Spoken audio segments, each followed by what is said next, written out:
Big love, my people.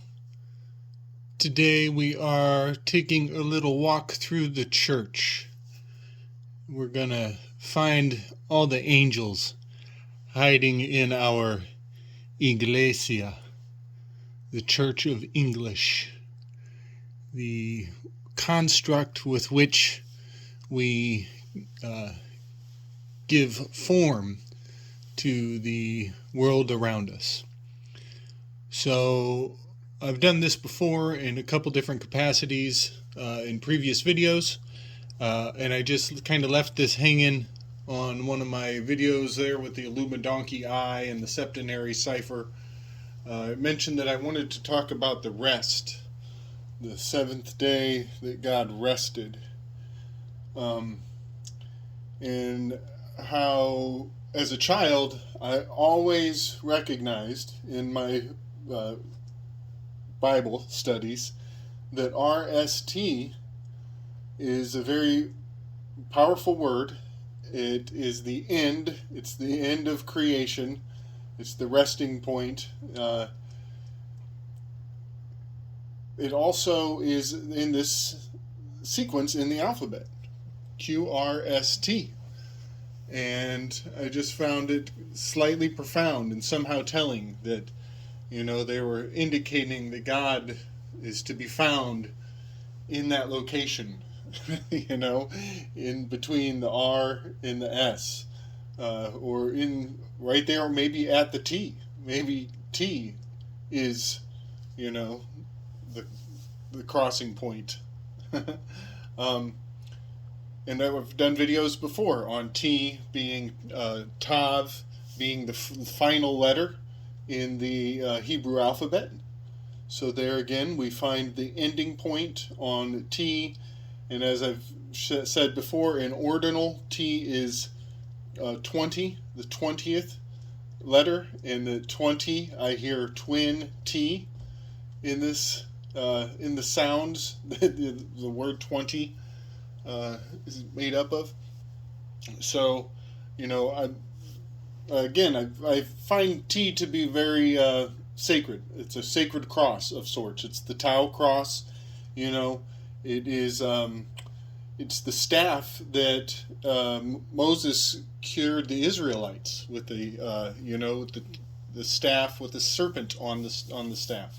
So to be technical, S could be the serpent. This could be the staff of curing. Just something, a lot to think about. And that staff was cured by merely observing it, by merely taking it in through your eyes. It was said to have curative properties. So I just want to point this out in the alphabet and in the Bible, and some of the words that come to my mind, some of the language of the muse that hovers around this concept. The word iris, in regards to curing simply by seeing. Osiris. We know much about that myth, but here's that rose, the rose cross. Russia. The resting point, the rest of the story, the future, that which is will rise in the east. R-E-S-T, rise in the east. That is coming up over the horizon. Rex is king. Rasta, that is it? Let me think. King. Rasta is king. Tafari is head creator. There's that Tafari, the head creator, but royal estate, there's your R and your ST. Royal estate, and real estate is a Americanized pronunciation of the Spanish term for royal, real estate. So real estate is real estate. It's Spain. That's one of the true thrones of this world, and they're still holding those titles. You better believe it. The word berashit, the first word of the Hebrew uh, uh, Torah. The Barashit is that's speaking of the red sun coming over in the morning in the beginning. It's the this is very much. I always think of a rooster for some reason. When I see this word Barashit, I think of a rooster because the rooster is announcing the sun rising up over the horizon in the early morning. But there's that rash, the ras, the red, the rose, the earliness of the rising point of the day. So eventually I'm going to have to break away from what I'm pointing out here. These are just some elements of our alphabet that have a lot of inspired significance all throughout language, the English language and other languages. But I just want to point out this is, number 18, 19, and 20. So let's look at 18 and 19 first. I want to point out that Akhenaten sure sounds a lot like a almost Germanized, a Germanic articulation of Achtzehn, Neunzehn, 1819. But just wanted to point out that, even Akhenaten's name seems to point towards this ras, this kingship, this rex, So I take the numbers 18 and 19, and I've been pondering them for many, many years, and as the significant indicators were building up, I came to the conclusion that, this sacred location in the alphabet has a numeric encoding that I think it relates to the lunar standstill cycle, which I'll get to. But I wanted to point out my target before I pull the string here. So 18 plus 19 gives us the number 37, which that number has been kind of floating around in my head, wondering what's so special about that number. And it's a hard number to get to in just two numbers. You need exactly these two numbers in one form or another to add up to get you the 37. But when you divide that number by the 2 that the T would represent, when you divide 37 by 2, you get this 18.5. Now that number's been coming up quite a bit in my studies, but the monotonic cycle, the moon-based calendar, holds this number to be most significant as it relates to the lunar standstill.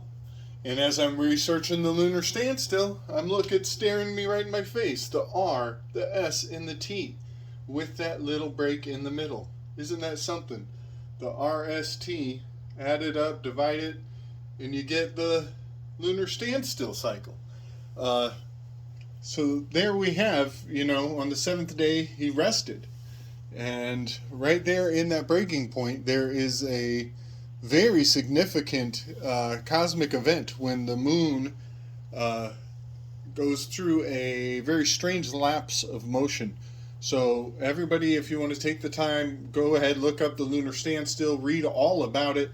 There is also a cycle on the stock market, on the ST, OC market, the stocks and the bonds. This is what you strap the slaves in with, it's the stocks.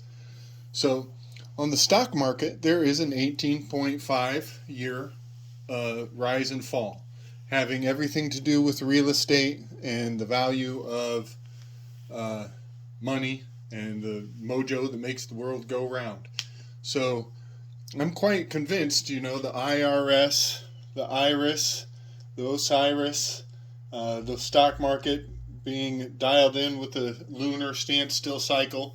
The name of the island of Great Britain was originally Iris, the island of Iris. So I just wanted to point that out. That's the kingship that we're paying on April 15th. So there is quite a bit yet to be said about this breaking point between the R and the S. Uh, you know, I want to come back to that in a future video, but I will talk about the QR, the ST, and the UV. But I looked up famous people who were born in 1819, in the year of Akhenaten. Queen Victoria. Walt Whitman. Abner Doubleday. No joke. Born in the year of Akhenaten. And John Bidwell. And John Bidwell, I have to do some more digging. I just remember him having some random trivia somewhere in my databanks on him. I'm sure he's come up in the past. He was an activist, was his description. So that's about it for the resting point. On the seventh day he rested, and finding out that there is a lunar standstill that has very much to do with the RS divided by T. But, I want to point out some more language of the muse that I hear in the alphabet. Elemental P. That's always whispered to me, illumine the illumine and open, that's like, it's even talking about, the pi. This is elements of pi, Proto-Indo-European language. It's also, the pineal. Illumine and open your pineal. A lot of this is Santos Bonacci kind of technology being put into play, but he points out that the Christu, the QRSTU, is the Christus. This is your charisma. This is your chrism. This is your mojo. The life force, the force that gives life. But we are focusing very closely on this QRSTUV through the next few videos until I feel like we've ironed out a lot of the signs and symbols that play there. But this Christu illumin OP Christu. This kind of goes back to that rainbow of the Tower of Babel in our language, broken in A through M and N through Z. You're illuminating that the monad, the P, the pineal at the top of the pyramid. So here we're dealing with very clearly that language pyramid, the Tower of Babel. But that Christu is enshrining, it enshrines the RST. The Christu is the shrine holding the RST sequence, which is somewhat put forth in Genesis, as early as Genesis. The fact that Christu contains what was foretold, the resting point, the resting place for this sacred, event. So Q, R, S, T, U, V, W, X, Y, and Z. I just pushed these through. There's quite a few interpretations you could put over this. But, V in Latin comes out to be force. May the force be with you. The force push. Lex is to grow, the waxing and waning of the moon. There again, we're talking about the moon. And YZ, I think of yes, I think of eyes, that goes back to illuminating your pineal, your third eye. But I forgot to write Oz is, in Hebrew, that's goat, the Oz. And the goats had much to do with finance, growth, curative properties, so to say. So, wanted to close out over here talking about Mercury, the circumlocutions of Mercurialisms. Mercury is everywhere in our language. He is the messenger, and so And he is like Cupid. He's you know got the I don't know, the twisted sense of humor. Excuse me, twisted sense of humor, you could say. Um, so Mercury and a whole host of angels can be found nestled in the concept of the word Q. A lot of mischief going around recently around the letter Q. It has been hijacked and appropriated and spun all up into human consciousness, and people are responding quite curiouser and curiouser, shall we say? So yeah, it is the trickster, the Jakim, the Joker. It's definitely the Joker. It has much to do with Mercury, even though we spell it with C's. It is a mercurial. It is the curing properties. With this caduceus staff, the medical symbol. So all words with Q are very much messengers. They're bringing a inquiry, or they're bringing an answer, a solution. And historically, you can just imagine the fact that messengers were horse riders, were horsemen, and considered horsemen.